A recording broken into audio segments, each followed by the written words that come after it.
सभी बच्चों को नमस्कार। आशा करता हूँ आप सभी अच्छे होंगे। Myself K Dubey, you are watching my YouTube C4 classes.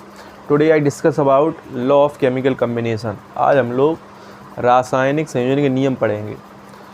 तो लॉ ऑफ केमिकल कम्बिनेशन ये 4 प्रकार के होते हैं। नंबर 1 द्रव्यमान संरक्षण का नियम, law of conservation of mass. Number 2 स्थिर अनुपात का नियम। नंबर 3 गुणित अनुपात का नियम। नंबर 4 व्युत्क्रम अनुपात का नियम। तो ये 4 प्रकार के नियम होते हैं। पहला law of conservation of mass है, दूसरा है लॉ ऑफ कांस्टेंट प्रोपोर्शन, तीसरा लॉ ऑफ मल्टीपल प्रोपोर्शनल और चौथा है रेसिप्रोकल। तो देखो, तो ये लॉ ऑफ केमिकल कम्बिनेशन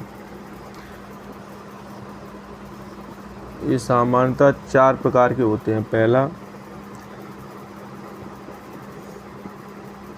द्रव्यमान संरक्षण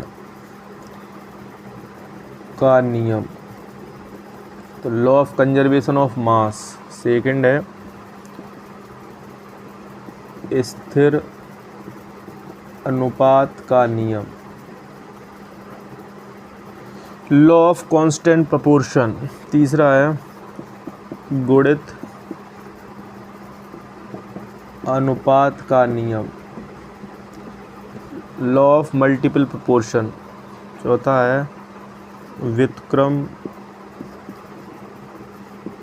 अनुपात का नियम, लॉ ऑफ रेसिप्रोकल। तो इसमें पहला द्रव्यमान संरक्षण का नियम ये दिया था एंटोनी लेवोसियर ने। स्थिर अनुपात का नियम दिया है J.L. प्राउस्ट ने।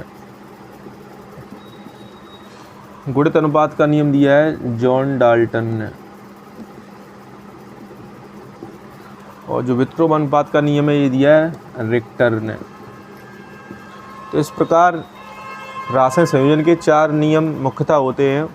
इसमें जो पहला नियम है द्रव्यमान संरक्षण का नियम, ये कहता है किसी रिएक्शन में जितना मास रिएक्शन से पहले रिएक्टेंट का होता है उतना ही मास रिएक्शन के उपरांत प्रोडक्ट का होता है। तो अकॉर्डिंग टू ये नियम बताता है कि जो द्रव्य है वो अविनाशी है, इसे ना तो बना सकते हैं और ना इसे हम नष्ट कर सकते हैं। इसका मतलब है किसी रिएक्शन में एक रिएक्टेंट होगा, उससे क्या बनेगा प्रोडक्ट। तो रिएक्शन से पहले जितना मास रिएक्टेंट का होगा तो mass of reactant equal to mass of product. तो जो मास है वो अनचेंज रहता है।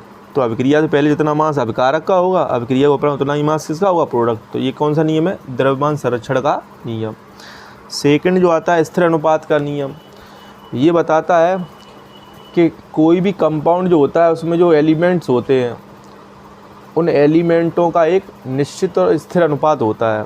तो किसी भी केमिकल कंपाउंड, कोई भी केमिकल कंपाउंड है उसमें जो तत्व होंगे उन तत्वों का उसमें एक क्या होगा, स्थिर अनुपात होगा। जैसे H2O है तो H2O में 2 तत्व हैं H और O। तो इसमें H2 है तो 2 1 जा 2 और O का 16, तो यहाँ से आया 1:8। तो H2O में H और O का जो अनुपात है वो स्थिर रहता है, क्या होता है 1:8। तो पानी में 2 तत्व हैं हाइड्रोजन और ऑक्सीजन, उनका अनुपात क्या है 1:8। तो प्रत्येक केमिकल कंपाउंड में तत्वों का एक स्थिर अनुपात होता है। ठीक, ये बताता है हमें स्थिर अनुपात का नियम। तीसरा है गुणित अनुपात का नियम, ये दिया जॉन डाल्टन ने। ये क्या बताता है कि मान लो कोई 2 तत्व हैं, ठीक, जो 2 तत्व परस्पर क्रिया कर रहे हैं, उन तत्वों से क्रिया करने पर 2 और मोर कंपाउंड बने। अर्थात कोई 2 तत्व मान लिया हमने, एक कार्बन है और दूसरा ऑक्सीजन है, इन्होंने परस्पर क्रिया करी तो रिएक्शन के बाद 2 कंपाउंड का फॉर्मेशन हुआ। एक मान लिया बना कार्बन मोनोऑक्साइड और एक बना कार्बन डाइऑक्साइड। तो 2 तत्व हैं C और O, उनकी क्रिया से 2 कंपाउंड बने, एक कार्बन मोनोऑक्साइड और एक कार्बन डाइऑक्साइड।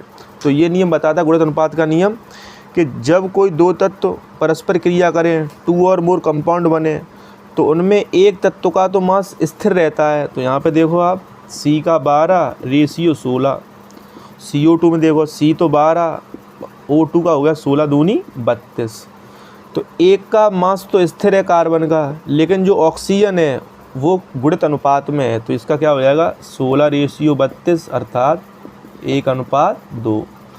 तो C स्थिर हो गया और जो ऑक्सीजन है वो किस अनुपात में है, गुणित अनुपात में, 1:2 में। तो इस प्रकार से हमने पढ़ा गुणित अनुपात का नियम। चौथा आता है व्युत्क्रम अनुपात का नियम।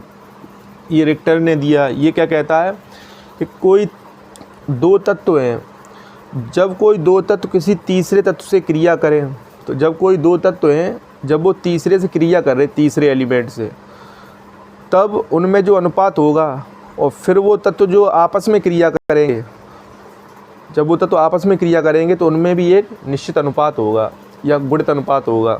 मान लो कार्बन है, अब कार्बन दो तत्वों से क्रिया कर रहा है, मान लो एक हाइड्रोजन है और एक ऑक्सीजन है।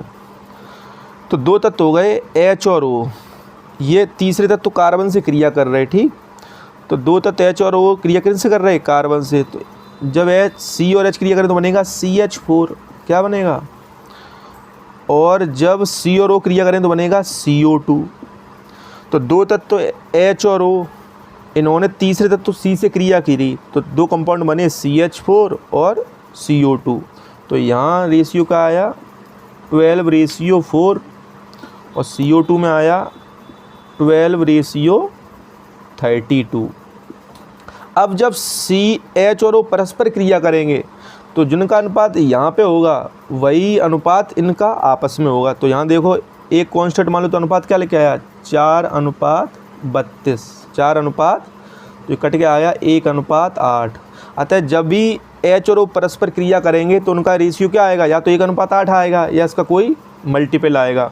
तो जब H और O परस्पर क्रिया करेंगे तो पानी बनेगा, और पानी में भी क्या होता है आप देखो 1:8। तो या तो इसके समान होगा या इसका कुछ गुणित अनुपात में होगा।